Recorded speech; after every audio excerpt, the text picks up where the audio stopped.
అంటే కొంచెం ఆర్థిక స్తోమత బాగాలేని ఖైదీలు, వీళ్ళకి అసిస్టెంట్లుగా పనిచేస్తే వీళ్ళు వాళ్ళకి ఎంతో కొంత ఇస్తారు, దాంతో వాళ్ళు అక్కడ కొంచెం బాగా బతుకుతారు. అలా జైలు అధికారులు కూడా పెడతారు. రోజు వీళ్ళ డ్యూటీ ఏంటంటే వచ్చి ఆవరణంతా ఊడ్చి వాళ్ళకి మనుషుల్లో గిన్షుల్లో ఇచ్చి ఇంకేమైనా కావాలంటే సమకూర్చి వెళ్ళిపోవడం. ఇట్లా ఉన్నప్పుడు ఆవిడ వాళ్ళ బట్టలు ఇస్తే బట్టలు ఉతికి ఇవ్వడం, ఇట్లాంటివి కొన్ని ఉంటాయి. కానీ ఇక్కడ వీళ్ళు ఎదుర్కొనే ఆరోపణలు ఏవైతే ఉన్నాయో, ఈ కవితని ఎలా అయితే అరెస్ట్ చేశారో, ఈవిడ రిమాండ్ ఖైదీయే ఇప్పటికి. అండ్ పెన్ ఉంది, పేపర్ ఉంది ఆవిడ దగ్గర. నువ్వు బట్టలు ఉతకడానికి నీకు అసిస్టెంట్ని ఇచ్చే ఛాన్స్ లేదు. ఏమో నువ్వు వాడికి ఏ సమాచారం అందిస్తావో, ఆ ఖైదీగాడు వెళ్ళి ఇంకెక్కడ ఏం చేస్తాడో. ఎందుకంటే వేరే ఖైదీలకి ఫోన్ ఫెసిలిటీలు ఉంటాయండి బేసికలీ. అంటే ఈ సమాచారం చెప్పాలంటే ఇప్పుడు నీకు ఒక అసిస్టెంట్ నేను పెట్టా, నువ్వేం చేస్తావు, వాడిని ఆశ చూపించి నేను తెలుసు కదా ఎవరో, నీకు బయటకు వచ్చాక 2 కోట్లు ఇస్తా 3 కోట్లు ఇస్తా, నాకు ఒక్క చిన్న సహాయం చేయి. నువ్వు మీ వాడికి వెళ్ళిపోయినప్పుడు ఎప్పుడైనా సరే రేపో ఎల్లుండో ఈ నెంబర్ కాల్ చేసి ఈ విషయం చెప్పు, ఇట్లాంటివి ఏమన్నా చెప్తారు, లీకులు అవుతా ఉంటాయి. అందుకని చెప్పేసి వాడిని ములాఖత్ వేసుకొని, ఎవడన్నా మీ తెలిసిన వాళ్ళ ములాఖత్ వేసుకొని నా సమాచారం వాళ్ళతో చెప్పు, ఇట్లాంటి వ్యవహారాలు నడుస్తాయి. అందుకని చెప్పి వీళ్ళకి అసిస్టెంట్ అని పెట్టరు. ఎందుకు ఇప్పుడు అసిస్టెంట్ గొడవ అంటే, కవిత బట్టలు కవితే ఉతుక్కుంటుంది అని చెప్పడానికి. కవిత బట్టలు కవితే ఉతుక్కుంటుంది, కవిత మనుషులు కవితే తెచ్చుకుంటుంది, కవిత బాత్రూమ్ కి కవిత వెళ్తుంది, కవిత పడుకోవడం కవితే పడుకుంటుంది, కవిత తిండి కవితే తెచ్చుకుంటుంది. ఆవిడకి ఇంకెవరు అసిస్టెంట్లు లేరు, ఎవడు తేవట్లేదు. వీళ్ళు కూడా విఐపి ట్రీట్మెంట్ అంటేనండి ఇంటి భోజనం ఎలా చేస్తున్నారు, అండ్ నీకు కావాల్సిన ప్రైవసీ ఇస్తారు. మిగతా వాళ్ళకంటే నీకు పరుపు దిండు దుప్పటి కావాలంటే అడిషనల్ గా ప్రొవైడ్ చేస్తారు. దాన్ని జైల్లో విఐపి అంటారే తప్పితే విఐపి అనంత మాత్రం మరి మనకి ఓయో రూమ్ ఫెసిలిటీస్ అయితే ఇవ్వరు. అండ్ నెక్స్ట్ ఒక టీవీ కేజ్రీవాల్కి ఇచ్చినట్టు టీవీ కావాలంటే అడగొచ్చు, వార్తాపత్రికలు లాంటివి అడిగితే తెచ్చిస్తారు. అఫ్ కోర్స్ దానికి కూడా కనీస రుసుము చెల్లించుకోవాలి వాళ్ళు. ఇట్లా కొన్ని ఉంటాయి ఫెసిలిటీస్, అంతే. మరీ అతిగా ఏం ఉండవు. మెడిసిన్స్ ఎలా చేసుకుంటారు, హోమ్ మేడ్ మెడిసిన్స్, కొద్ది గొప్ప కొంతమందికి పచ్చడిలో ఇంటి స్నాక్ లో అలౌ చేస్తారు, అంతే. అంతే, దాన్నే జైల్లో విఐపి అంటారు. అసలు లేని దానికంటే కొంచెం విఐపి, కింద పడుకోవాలి, చాపు పరుపు ఇస్తారు, అంతే. అంతే తప్పించి జైల్లో విఐపి ట్రీట్మెంట్ అంటే వెంటనే మనం పెద్ద 5 స్టార్ హోటల్ ఫెసిలిటీస్ అన్ని ఊహించుకోవాల్సిన అవసరం లేదు. ఏసీలు గీసీలు ఇవి ఏవి ఉండవు, అంతే. సాధారణ ఖైదీల కంటే ఒక రవ్వ ఆఫీసర్ అంతా అడిషనల్ గా వాల్యూ ఉంటుంది. అసలు కవిత అరెస్టుని మనం రాజకీయ కోణంలో చూస్తే బీజేపీ వేసిన ఒక స్కెచ్ లాగా మనం భావించవచ్చు. అసలు కాదు, బీజేపీ అనుకోకుండా ఎలక్షన్స్ వచ్చాయి, దానికి బీజేపీకి సంబంధం ఏంటంటే, మరి ఇంతకుముందు 2-3 సార్లు వదిలేశారుగా పాపం అదే బీజేపీ వాళ్ళు. అంటే అసెంబ్లీ ఎలక్షన్ లో ఇచ్చిన ఎఫెక్ట్ కారణంగా అదే ఎఫెక్ట్ మళ్ళీ ఇప్పుడు ఉన్నటువంటి పార్లమెంట్ ఎలక్షన్ లో ఇస్తుంది. కాబట్టి అరెస్ట్ చేసేసి మేము ఖచ్చితంగా ఉన్నాము, బీఆర్ఎస్ విషయంలో మేము నిక్కచ్చిగా ఉన్నామని చెప్పడానికి ఆ ప్రొజెక్షన్ కోసం చేసినారా అంటే. విషయం ఏంటంటే ఇక్కడ కవితకు అనవసరంగా ఎక్స్ట్రా వాల్యూ ఇస్తున్నారు మీరు. రీజన్ ఈవెన్ అరెస్ట్ చేయకపోతే మాకు బీజేపీకి తెలంగాణలో ఉనికి లేదు అనే ప్రసక్తి లేదు కదా. ఈవిడ కీలకం, అసలు ఈవిడ ఉంటేనే మేము గెలవట్లేదు, ఈవిడని ఇక్కడి నుంచి తప్పిస్తే గానీ మేము తెలంగాణలో నడవలేము తిరగలేము అనే పరిస్థితి ఏం లేదు. అంటే ఇప్పుడు కేసీఆర్ మీద వ్యతిరేకత ఉంది, బీఆర్ఎస్ మీద వ్యతిరేకత ఉంది.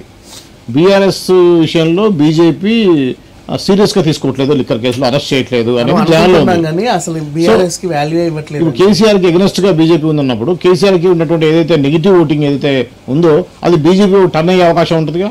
అన్నా కూడా వీళ్ళని అసలు మీరు లెక్కల్లో కూడా తీసుకోవాల్సిన అవసరం లేదు. కేసీఆర్ ని కానీ, కేటీఆర్ కానీ, కవితని కానీ, ఆ బీఆర్ఎస్ పార్టీని కానీ కనీసం లెక్కల్లోకి తీసుకోవాల్సిన అవసరం కూడా లేదు. అదేంటి అలా అంటారు? 10 సంవత్సరాలు ముఖ్యమంత్రిగా ఉన్నటువంటి బీఆర్ఎస్ ని అంత తేలిగ్గా తీసేస్తారు. నాకు తేలిగ్గానే, ఆ 10 సంవత్సరాలు చేసిన దరిద్రాన్నే కదా ఇప్పుడు వీళ్ళు పూడ్చలేక చేస్తున్నారు. ఆ 10 సంవత్సరాలు చేసిన దందాలకే కదా ఇప్పుడు జైల్లో ఉన్నారు. ఆ 10 సంవత్సరాలు చేసిన అవినీతికే కదా జనాలు ఇప్పుడు వాళ్ళని తీసి చిదరించుకున్నారు. టైం వచ్చింది, జనాలు దూరం పెట్టేశారు. ఇంతకుముందు అంటే బలవంతంగా ఉంచుకున్నారు, వీళ్ళే ఉన్నారు. అంతకు మించి ఏంలా, చాలా సింపుల్. వీళ్ళని అసలు లెక్కల్లో కూడా తీసుకోవాల్సిన అవసరం ఏమాత్రం లేదు. రాజకీయంగా కూడా ఎటువంటి జీరో ఎఫెక్ట్ చూపేదంటే జీరో. ఎందుకంటే వీళ్ళలో జనం నుంచి పుట్టుకొచ్చిన నేతలు ఎవరు లేరు బీఆర్ఎస్ లో. అక్కడిక్కడ నుంచి తెచ్చుకున్న వాళ్ళే ఏదో చూపించుకున్నారు, వచ్చిన వాళ్ళందరూ వెళ్ళిపోయారు, వాళ్ళ సూట్ కేసులు వాళ్ళు చదువుకుంటే బాయ్ అని చెప్పేసి అంతే, సరిపోయింది. ఏముంది వీళ్ళ గురించి మాట్లాడుకోవడానికి. అంటే కాంగ్రెస్ మీద గతంలో ముఖ్యమంత్రులు మార్చడం కానీ, ఢిల్లీ నుంచి మాత్రమే ముఖ్యమంత్రిని సీల్ కవర్లో వస్తారు. సో అటువంటిది ఒక అపప్రదలు ఉన్నాయి కదా, వాటి మీద హిస్టరీ ఉంది కదా. సో అయితోటి ఎంతకాలం ఇప్పుడు వచ్చి 4th మంత్ ఇది. సో ఇంతలోనే దాని నుంచి ఏం తెలిసిందని, ఎంత మరీ పాతది మళ్ళీ రిపీట్ అయ్యి మళ్ళీ ముఖ్యమంత్రులు మారటం, కొట్టుకోవటాలు, వాళ్ళు ముఖ్యమంత్రి వీళ్ళు ముఖ్యమంత్రి, ఢిల్లీ పెత్తనం, ఇవన్నీ స్టార్ట్ అయ్యే అవకాశం ఉంది కదా. ఎందుకు తొందరపడుతున్నారు ఎమ్మెల్యేలు? రీజన్ కూడా ఏంటంటే యాక్చువల్గా మనకి ఇంతకుముందు కూడా తెలంగాణ ఎందుకు ఆదరించారు ఈ పార్టీని, టీఆర్ఎస్ వాళ్ళు బీఆర్ఎస్ని అంటే మనకి ఎప్పటి నుంచో ఢిల్లీ అధికారమే ఉంది రాష్ట్రంలో. మనకంటే ఒక ప్రాంతీయ పార్టీ ఉండాలి, మనం మాట్లాడుకోవడానికి, మనం తిరగడానికి ఒక ప్రాంతీయ పార్టీ కావాలి. ఆ ప్రాంతీయ పార్టీ ప్రజెంట్ ఏమున్నాయంటే ఉన్న 4 బలంగా ఇది కనబడింది. కాబట్టి సరే వీళ్ళు కూడా ఏదో ఉద్ధరిస్తామన్నారు కదా, ఒకసారి అవకాశం ఇచ్చి చూద్దామని చెప్పి అలా చూశారు అంతే.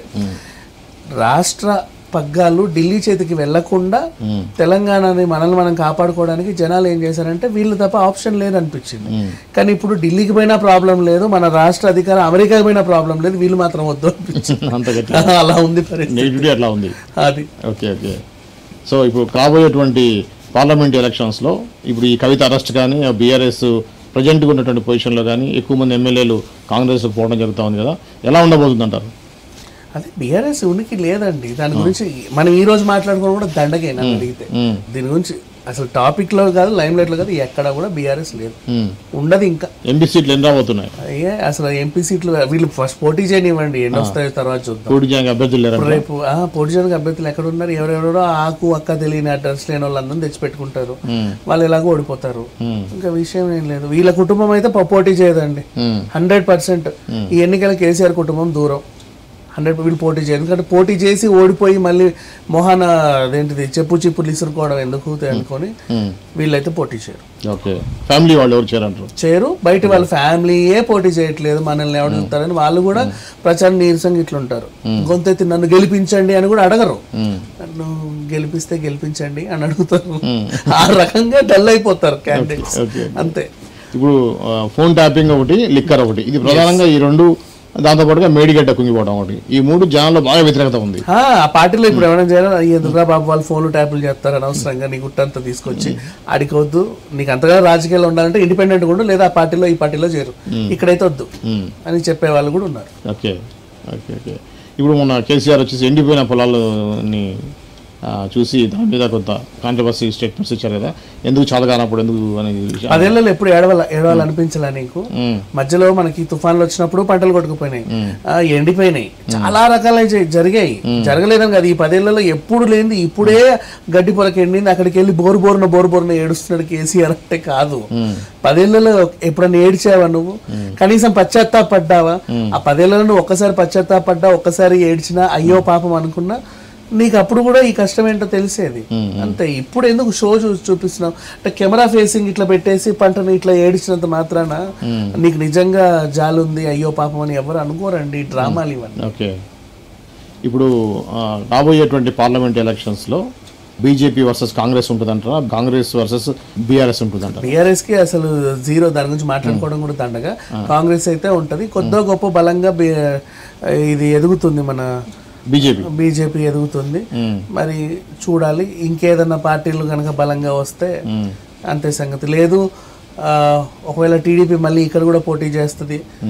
అండ్ ఇంకోటి ఎట్లా మన షర్మిల పార్టీ ఎత్తేసింది, వైఎస్ అభిమానులు కూడా ఉన్నారు, మళ్ళీ ఆవిడ ఎవరైనా వచ్చినా ఇంకేమైనా ఏదైనా మ్యాజిక్ జరగాలని ప్రజెంట్ అయితే కాంగ్రెస్సే తెలంగాణ మొత్తంలో.